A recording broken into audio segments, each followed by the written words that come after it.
களிமண்ணினால் ஒரு கப்பல் சேர்த்தே கனமான பாய்மரங்கான நாட்டி அழிபுலன் தன்னையே சுக்கானாக்கி அறிவென்னும் ஆதார சீனி தூக்கி வெளியென்னும் வட்டத்தே உள்ளடக்கி வேதாந்த கடலினை வெல்ல ஓட்டி தெளிவுறு ஞானியார் ஓட்டுங்கப்பல் சீர்பாதன் சேர்ந்தது என்று ஆடுபாம்பே.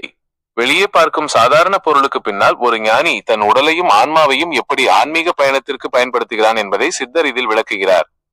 களிமண்ணினால் ஒரு கப்பல் சேர்த்தே கனமான பாய்மரங்கான நாட்டி நமது இந்த உடலானது அழியக்கூடிய களிமண்ணால் பஞ்சபூதங்களால் செய்யப்பட்ட ஒரு கப்பல் போன்றது. இதில் முதுகெலும்பாகிய சுழுமுனை நாடிதான் பலமான பாய்மரமாக நாட்டப்பட்டுள்ளது.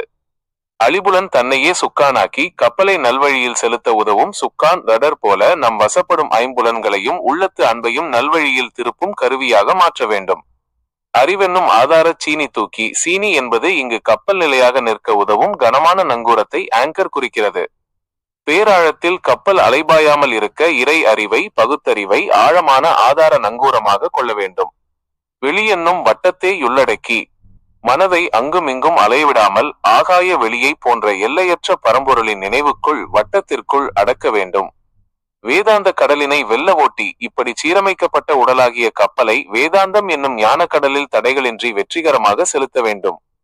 தெளிவுறு ஞானியார் ஓட்டுங் கப்பல் சீர்பாதன் சேர்ந்தது என்று ஆடுபாம்பே. இவ்வாறு மனத்தெளிவு பெற்ற ஞானிகள் ஓட்டும் இந்த ஆன்மீக கப்பலானது இறுதியாக இறைவனின் திருவடி சீர்பாதம் என்னும் கரையை சென்றடைந்து விட்டது என்ற பெருமகிழ்ச்சியோடு பாம்பே நீ ஆடுவாயாக என்று பாடுகிறார்.